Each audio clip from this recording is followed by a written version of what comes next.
दक्षिण अफ्रीका में 5 गुना तेजी से बढ़ रहा ओमिक्रॉन, हर चौथे सैंपल की रिपोर्ट आ रही पॉजिटिव। ओमिक्रॉन के चलते साउथ अफ्रीका में चौथी लहर की शुरुआत। भोपाल में फिर वायरल हुआ गंदे पानी से सब्जी धोने का वीडियो, नाले के पानी से सब्जी धोते हुए दिखाई दे रहा दुकानदार, लोगों की सेहत से हो रहा खिलवाड़।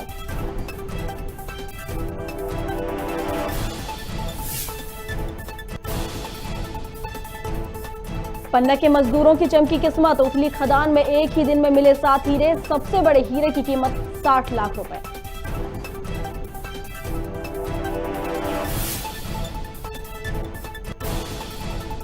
विदिशा में धर्म परिवर्तन को लेकर मिशनरी स्कूल पर हमला, हिंदू संगठनों ने 8 बच्चों के धर्म परिवर्तन का लगाया आरोप, परीक्षा के दौरान स्कूल में ही की गई तोड़फोड़।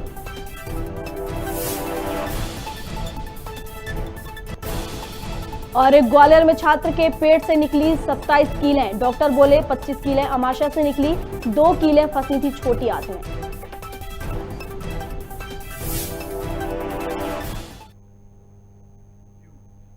नमस्कार, खबर भारत देख रहे हैं आप, मैं हूं आपके साथ प्रियंका। चलिए बढ़ते हैं खबरों की ओर। अशोकनगर जनजागरण यात्रा लेकर मध्य प्रदेश के पूर्व कैबिनेट मंत्री और राघवगढ़ विधायक जयवर्धन सिंह सोमवार को अशोकनगर क्षेत्र के कुछ ग्रामों में पहुंचे, जहां ग्राम सेमरा पहाड़ में उनका ऐतिहासिक स्वागत किया गया। विशाल जन समूह को संबोधित करते हुए पूर्व मंत्री ने भाजपा सरकार पर जमकर हमला बोला। उन्होंने एक और जहां बढ़ती हुई महंगाई, खाद्य संकट और बेरोजगारी को लेकर केंद्र सरकार पर तंज कसे, तो वहीं दूसरी ओर एक मर्तबा फिर से बिकाऊ और गद्दार वाले मुद्दे को हवा देते हुए सिंधिया और उनके समर्थक विधायकों पर जुबानी हमले किए।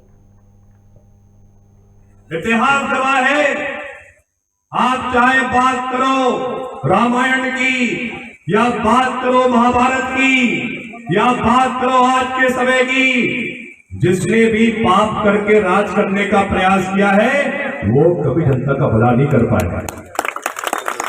आप खुद देखिए, इन लोगों ने, सिंधिया जी ने खुद को और उनके जो विधायक थे, उनके जो मंत्री थे, उनको बेचकर सरकार बदलवाई बीच कार्यकाल में। और जब से सरकार बदली है, क्या कुछ भला जनता का हुआ है क्या? भोपाल में एक बार फिर गंदे पानी से सब्जी धोने का मामला सामने आया है, जिसका एक वीडियो बड़ी तेजी से वायरल हो रहा है। यह वायरल वीडियो भोपाल के रोहित नगर का बताया जा रहा है। हालांकि खबर भारत चैनल इस वायरल वीडियो की पुष्टि नहीं करता है। बता दें कि कुछ दिनों पहले भी भोपाल में नाले के गंदे पानी से सब्जी धोने का एक वीडियो वायरल हुआ था, जिसके बाद कलेक्टर ने खाद्य विभाग को निर्देश दिए थे, लेकिन इसके बाद भी लोगों की सेहत से खिलवाड़ रुक नहीं रहा है। और इस पर अधिक जानकारी के लिए प्रदीप तलरेजा हमारे संवाददाता हमारे साथ जुड़ गए हैं। प्रदीप, एक बार फिर गंदे पानी से नाले के गंदे पानी से सब्जी धोने का वीडियो वायरल हो रहा है। तो देखिए, अभी कुछ दिन पूर्व हमने देखा था कि गंदे नाले से जो है वाटर टैंकर भरने का जो मामला आया था, जिसके बाद भोपाल कलेक्टर अविनाश लवानिया ने जो दिशा निर्देश जो है अब पूरा खाद्य विभाग के अधिकारियों को दे दिए थे। लेकिन अभी उसको ये इस मामले को ठंडा हुआ भी 1 से 2 दिन भी नहीं हुआ है। इसके बाद आज फिर एक बार जो है कल देर शाम को ये वीडियो वायरल हुआ है कि जिसमें गंदे नाली से सब्जी धोता हुआ जो है, इसमें एक व्यक्ति देखा जा सकता है कि इस प्रकार का जो वायरल वीडियो हो रहे हैं, कहीं ना कहीं शासन प्रशासन को नाक दिखा रहे हैं कि आप आदेश देते जाइए, लेकिन हम जो है इस प्रकार के जो प्रयत्न है वो लगातार अपने करते रहेंगे। कहीं ना कहीं इस प्रकार के कृत्यों से मानव जो है, जो आप व्यक्ति हैं जो फल सब्जियां लेते हैं या अन्य प्रकार के सामग्री लेते हैं, तो कहीं ना कहीं सेहत के साथ एक बड़ा खिलवाड़ किया जा रहा है।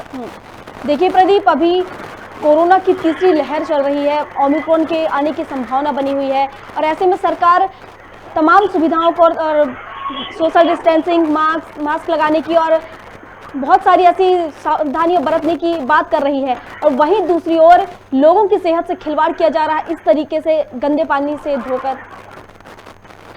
बिल्कुल, जिस प्रकार से अभी प्रदेश को हमने देखा है कि पहली लहर कोविड की और दूसरी लहर को भी हमने देखा है, अभी ओमिक्रॉन जो एक नया वायरस जो है आया हुआ है, उसको अभी चूंकि हालांकि मध्य प्रदेश में इसकी एंट्री नहीं हुई है, लेकिन उसको देखते हुए राज्य सरकार जो पूरी तरह से तैयार खड़ी है। और ऐसे में जिस प्रकार के ये वीडियो वायरल हो रहे हैं, लगातार ऐसे लोग उसको जो कृत्य कर रहे हैं उन पर एक कठोर संवैधानिक कार्यवाही की जानी चाहिए। उन पर जो पहले हमने देखा है कि धारा 269 के तहत उस पर मामला दर्ज करने की बात निकल के जरूर सामने आई है, लेकिन जिस प्रकार से जो लोग हैं वो अभी तक इस प्रकार की जो हरकतें हैं नहीं छोड़ रहे, तो कहीं ना कहीं शासन को भी इसको ज्यादा ध्यान देना होगा और इस तरीके से कृत्य करने वाले लोगों पर एक बड़ी अनुशासनात्मक कार्रवाई भी करनी होगी। प्रदीप, बहुत शुक्रिया आपका हमारे साथ जुड़ने के लिए।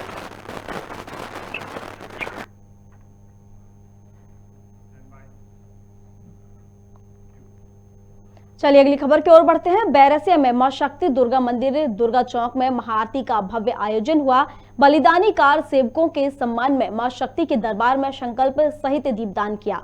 इस अवसर पर रामादलम ने केंद्र सरकार से मांग की है कि उत्तर प्रदेश के पूर्व मुख्यमंत्री कल्याण सिंह को भारत रत्न देने की मांग की है और निर्दोष कार सेवकों पर गोली चलवाने वाले मुलायम सिंह यादव को आतंकवादी घोषित करने की भी मांग की है।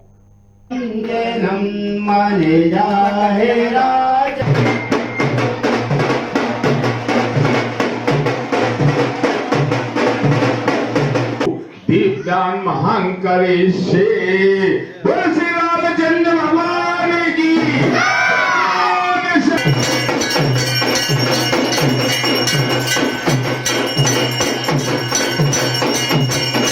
आज हम सबसे पहले तो सनातनी शौर्य दिवस की संपूर्ण सनातन परिवारों को, पूरे भारत के, पूरे विश्व के सनातनी परिवारों को शुभकामनाएं देते हैं। साथ ही केंद्र सरकार से मांग करते हैं हमारे निर्दोष निहत्थे कार सेवकों की हत्या करने वाले मुलायम सिंह यादव को आतंकवादी घोषित किया जाए। साथ ही कल्याण सिंह जी जैसे व्यक्ति को भारत रत्न दिया जाए। और तीसरी मांग, जो बलिदानी कार सेवक बलिदान हुए थे उनको वे सारी शासकीय सुविधाएं दी जाएं जो सेना में शहीद होने वाले जवानों को दी जाती है। ये हमारी केंद्र सरकार से बात है और मांग है और हम मीडिया के माध्यम से चाहते हैं कि वो हमारी बात केंद्र सरकार तक जरूर पहुँचाए। जय जय श्री राम। सन 1992 में 6 दिसंबर के रोज़ जो कलंक हमारे हिंदुस्तान की धरती पे से हमारे हिंदू वीरों ने मिटाया था, उसके उपलक्ष्य में रामादलम मध्य प्रदेश के द्वारा एक महाआरती का आयोजन किया गया, जिसे शौर्य दिवस के रूप में मनाया गया। इसमें रामादलम के बहुत सारे हमारे साथी उपस्थित रहे, हमारे विश्व हिंदू परिषद के साथी उपस्थित रहे। पन्ना के मजदूरों की किस्मत चमक गई है, जहां कृष्णा कल्याणपुर की एक उथली हीरा खदान में 13 कैरेट का बड़ा हीरा मिला है, जिसकी अनुमानित कीमत लगभग 60 लाख रुपए आंकी जा रही है। इस हीरे के मिलने से मजदूर मुलायम सिंह गौड़ एवं उनके 6 अन्य साथियों की खुशी का ठिकाना नहीं है।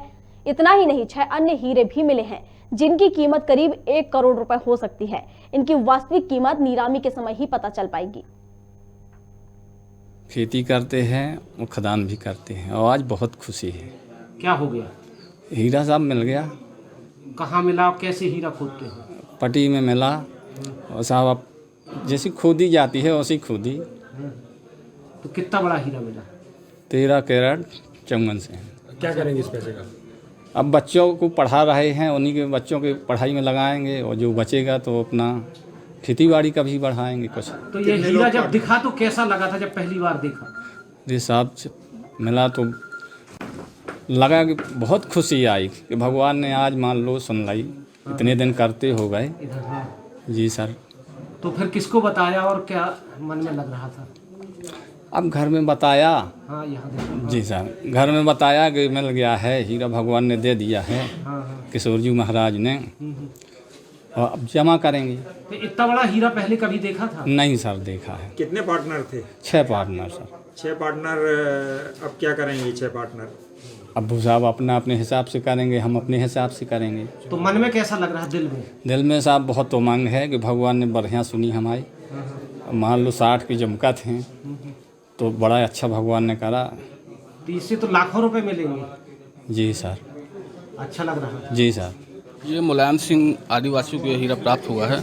ये खदान क्षेत्र पट्टी से प्राप्त हुआ, जिसका वजन 13 कैरेट 54 सेंट है। यह उज्ज्वल किस्म का हीरा है और आने वाली नीलामी में इसको रखा जाएगा। एक बार पुनः बताएं क्या वजन है और कीमत क्या होगी? कीमत अभी जब नीलामी सुनिश्चित करेंगे तब रखी जाएगी। इसका वजन 13 कैरेट 54 सेंट है। किसको मिला है? ये मुलायम सिंह आदिवासी, खदान क्षेत्र पट्टी से। और आज टोटल कितने हीरे जमा हुए हैं? आज 4 लोगों के बीच में 7 हीरे प्राप्त हुए हैं, जिनका वजन 6 कैरेट, 4 कैरेट, 43 सेंट, 34, 74 समथिंग है। मतलब आज तो डायमंड डे हो गया। बिल्कुल, आज डायमंड डे हो गया। तो जो यहाँ का हीरा का उत्पादन होता कैसे होता है और विक्रय वगैरह प्रक्रिया कुछ? यहाँ पे 200 रुपये चालान जमा करके हीरा पट्टा प्राप्त किया जाता है और मिट्टी खोद करके ग्रेवल इसकी धुलाई मचाई की जाती है, जिससे हीरा प्राप्त होता है।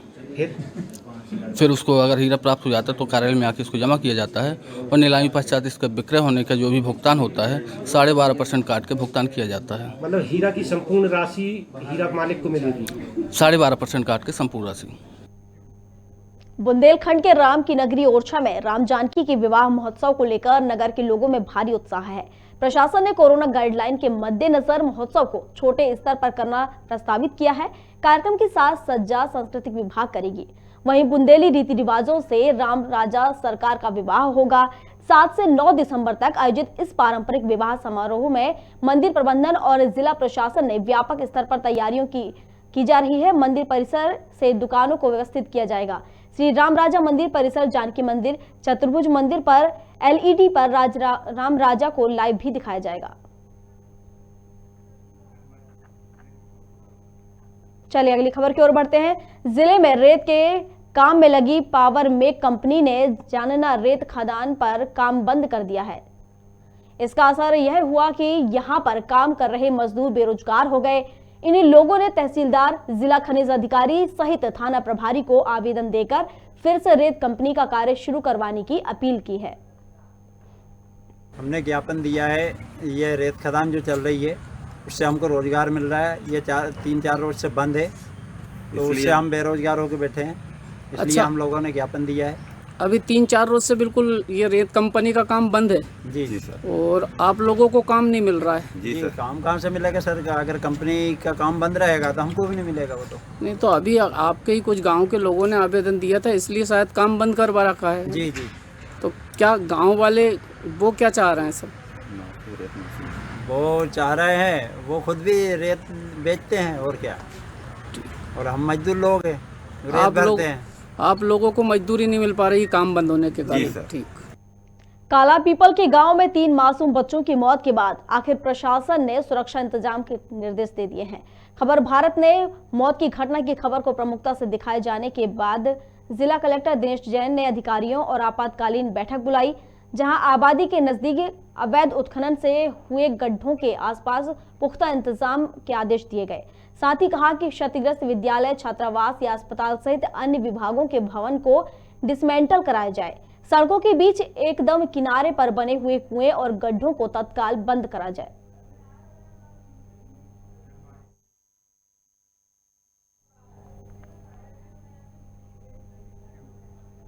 दिग्विजय सिंह के परिवार का पत्र जारी करने और दिग्विजय सिंह पर आरोप लगाना बीजेपी प्रवक्ता पंकज चतुर्वेदी को भारी पड़ गया।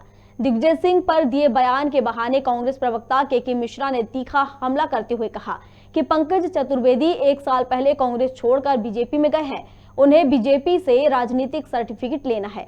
पंकज चतुर्वेदी का कद दिग्विजय सिंह के घुटने से भी नीचे है। दिग्विजय सिंह पर हमला करना तो सीधा मोहन भागवत करें। दिग्विजय सिंह पर हमला करने के लिए उन्हें अभी नया जन्म लेना पड़ेगा। मालवा में एक कहावत है, नातरे की महिला। अभी साल भर पहले कांग्रेस से भारतीय जनता पार्टी को उन्होंने ज्वाइन किया है, तो उन्हें पंकज चतुर्वेदी जी को पतिव्रता बनने के लिए अपना एक सर्टिफिकेट लेना है भारतीय जनता पार्टी से। दिग्विजय सिंह जी के राजनीतिक कद के आगे पंकज चतुर्वेदी घुटनों के नीचे भी नहीं लगते हैं। यदि दिग्विजय सिंह जी पर राजनीतिक हमला करना है तो मोहन भागवत करें, क्योंकि सीधा प्रहार दिग्विजय सिंह जी मोहन भागवत पर करते हैं। नरेंद्र मोदी जी करें, माननीय शिवराज सिंह जी चौहान करें, तो कुछ स्तर समझ आता है। Who is Pankaj Chaturvedi? पुष्पराजगढ़ में आजाद अध्यापक शिक्षक संघ ने शिक्षक संवर्ग की स्थानीय समस्याओं को लेकर बीईओ प्रभारी को ज्ञापन सौंपा है। 6 सूत्री मांगों के ज्ञापन में मुख्य रूप से 7वें वेतनमान एरियर्स का भुगतान शीघ्र कराए जाने की मांग की है। 7वां वेतनमान का एरियर संबंधी समस्या आ रही थी, स्थानीय स्तर का समस्या है। 2, 4, 5 बिंदु और भी हैं, जैसे एनपीएस का क्या बोलते हैं पासबुक संधारण करना, और एरियर के 2-3 प्रकार के हमारी जो बिल हैं वो नहीं लग पाए हैं अभी, उन्हीं के संबंध में हम आज ज्ञापन दिए। मुख्य मांगे तो हमारा यही है कि 7वें वेतन का एरियर से भुगतान किया जाए और एरियर का 50% से वो भी दिया जाए, उसका भुगतान किया जाए। एसडीएम के यहाँ हम लोगों को मुख्यमंत्री के नाम ज्ञापन देना है, तो उसी में इसको भी सम्मिलित करेंगे। फिर 25 तारीख को हम लोगों को प्रांत स्तरीय पुरानी पेंशन का मामला है, वो भोपाल में है। तो अगर ये प्रक्रिया अगर यहाँ से समाधान ना हुआ तो फिर आगे फिर जैसा होगा। सर, आज यहाँ पे ज्ञापन सौंपा है और किस संबंध में और क्या मामला है? ये 7वां वेतनमान एरियर है अध्यापक संवर्ग का, और अभी पिछले महीने में आदेश हुए हैं और उसका बिल धीरे धीरे लगाया जा रहा है। प्रिंसिपल जैसे जैसे बिल यहाँ प्रस्तुत करेंगे कोषालय में भेजा जाएगा। सिंगरौली जिले के अंतर्गत ग्राम पंचायत कोरसा निवासी कृष्णा तिवारी ने जिले का नाम रोशन किया है।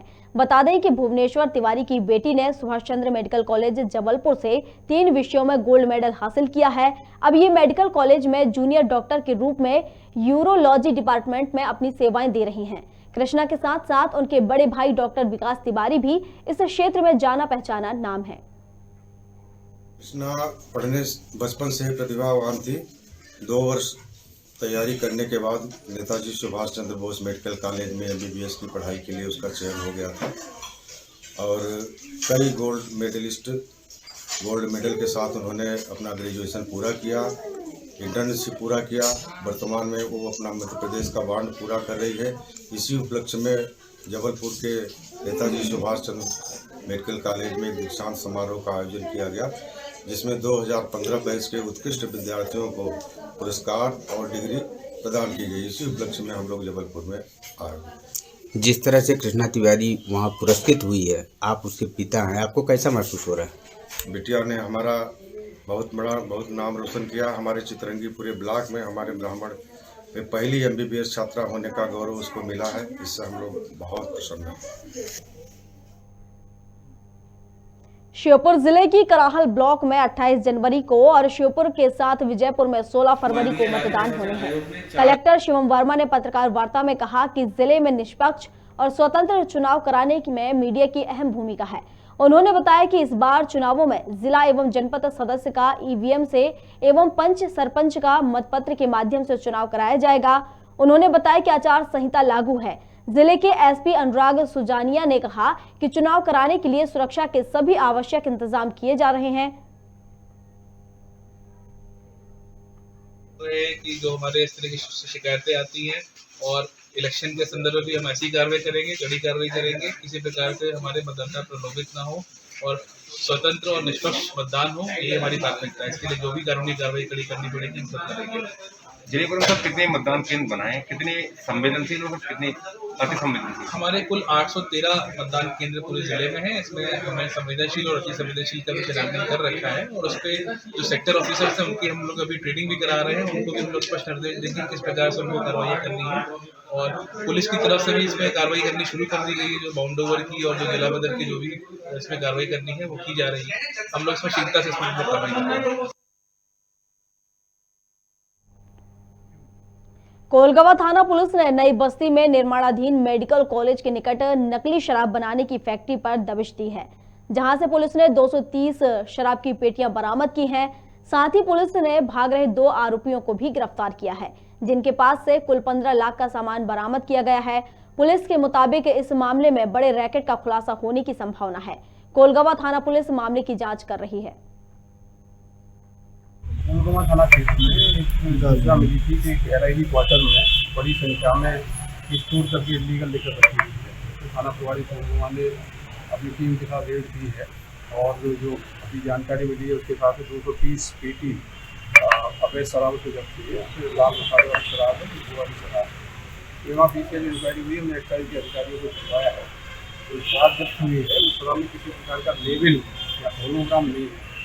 तो ये लगता है कि वो कहीं पे या तो बोतलिंग करके बनाई हुई शराब है या इलीगल तरीके से बोतली पानी से बाहर आई हुई शराब है।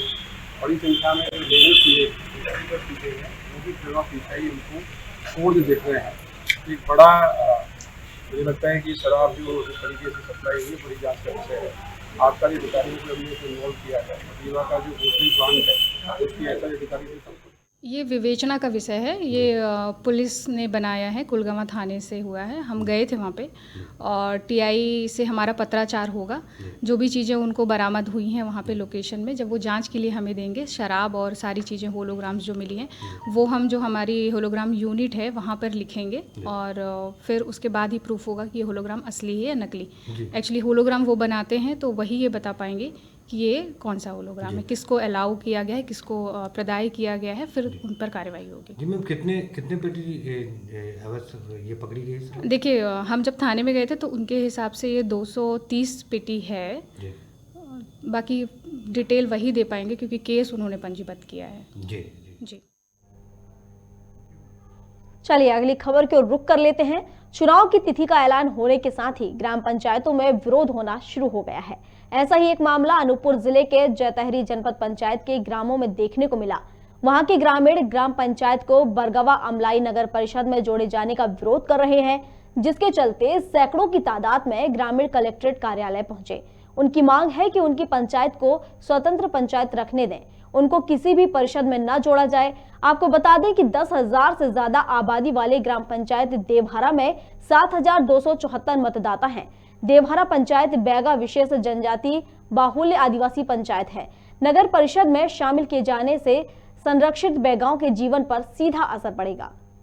भारत माता की वंदे वंदे। अगर पंचायत अपना शामिल हम लोग नहीं होना चाहते। देखिए, यहाँ की खेती किसानी के ऊपर जो लोग निर्भर हैं, मजदूरी करते हैं, एक्स्ट्रा बोझ लोगों के ऊपर आ जाएगा। यहाँ की भौगोलिक स्थिति भी इस तरह की नहीं है कि हम लोग नगर पंचायत में शामिल हो पाएँ। यहाँ बैगा जनजाति के लोग अधिकांश मात्रा में रहते हैं। अधिकांश लोग हैं जिनका अपना संस्कृति है, अपनी सभ्यता है। वो शहरी परिवेश में वो विलुप्त हो जाएगा और गरीब हैं, अपना खेती किसानी करके अपना काम चलाते हैं। और नगर पंचायत माननीय मुख्यमंत्री द्वारा बरगामा को नगर पंचायत बनाने की घोषणा की गई थी, जिसमें अमलई को शामिल किया जाना था। लेकिन क्या कारण है कि देवहरा को उसमें शामिल करने, देवहरा वाले उसका विरोध कर रहे हैं। हम लोग ग्राम पंचायत देवहरा से लगभग 300 से 400 लोग, जिसमें बैगा जनजाति बाहुल्य मात्रा में थी, वो ज्ञापन सौंपे हैं नगर पंचायत में हमें शामिल ना किया जाए। क्यों, किस लिए नहीं शामिल होना चाहते? हम इसलिए नहीं शामिल होना चाहते हैं क्योंकि हमारा जो क्षेत्र है यह बैगा जनजाति से बाहुल्य क्षेत्र। हम लोगों का प्रमुख आय का स्रोत कृषि है। कृषि से उपार्जन से ही जो हम लोग अपना जीविकोपार्जन करते हैं और हम लोग नगर पंचायत में शामिल होकर अतिरिक्त कर देंगे। इस वजह से हम सभी किसान भाई ग्राम पंचायत में ही रहना चाहते हैं। और जो कि पूर्व में घोषणा की गई थी कि बरगवा नगर पंचायत बनाया जाएगा, उसमें देवहरा शामिल नहीं था और अभी देवहरा को भी शामिल किया गया है, जो कि जिसका हम विरोध करते हैं। लटेरी के पीडब्ल्यूडी रेस्ट हाउस में विधायक उमाकांत शर्मा ने जनता दरबार लगाकर लटेरी और आनंदपुर मंडल के कार्यकर्ताओं और आम जन की समस्याएं सुनी।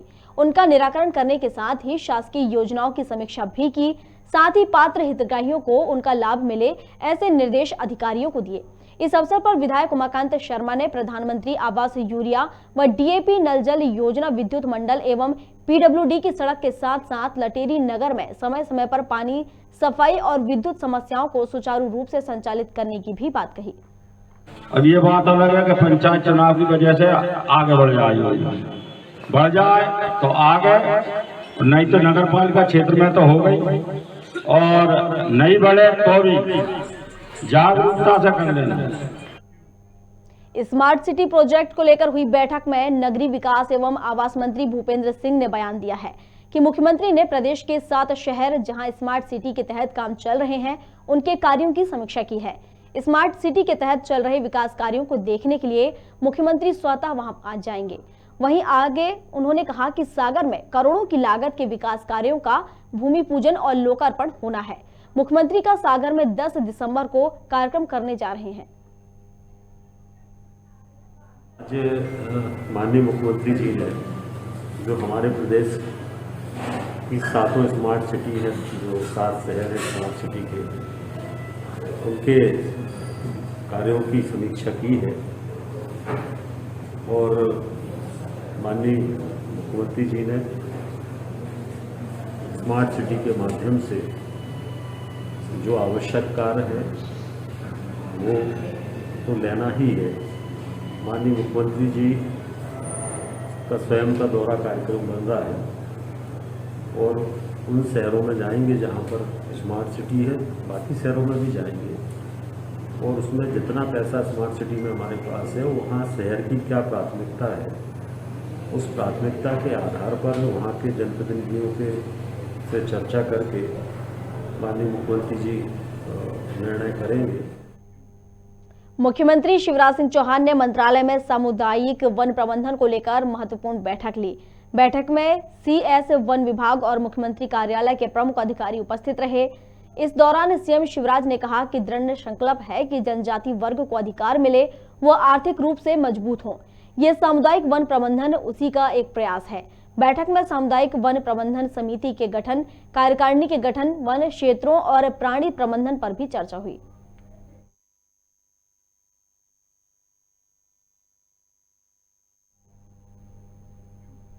पुष्पराजगढ़ के महोरा ग्राम में रेप और हत्या की मामला सामने आया है, जिसको लेकर परिजनों ने 5 दिसंबर को थाना का घेराव किया था, जिसके बाद पुलिस ने आरोपी को गिरफ्तार कर लिया है। वहीं शहडोल के पास आरोपी यशवंत सिंह पकड़ा गया। शहडोल के ADG ने आरोपी की गिरफ्तारी पर 30,000 रुपए इनाम की भी घोषणा की थी। गौर करें कि अत्यधिक रक्तस्राव से नाबालिग की मौत हो गई है।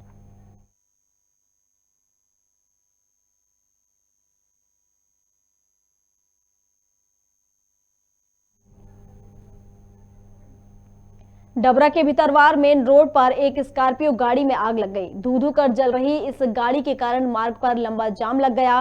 गाड़ी में ब्लास्ट होने की शंका से आवागमन भी बाधित हो गया। हालांकि चालक सुरक्षित बाहर निकाल आया। वहीं फायर ब्रिगेड की मदद से आग पर काबू पाया गया।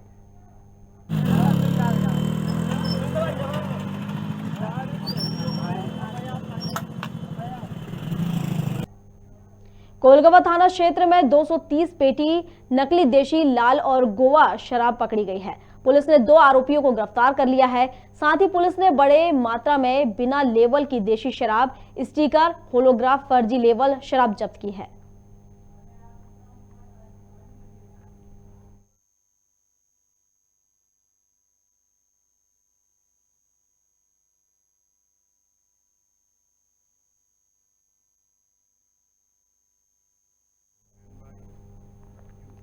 खबर भारत में खबरों का सिलसिला लगातार जारी है। अधिक अपडेट्स के लिए आप बने रहिए हमारे साथ और देखते रहिए खबर भारत। नमस्कार।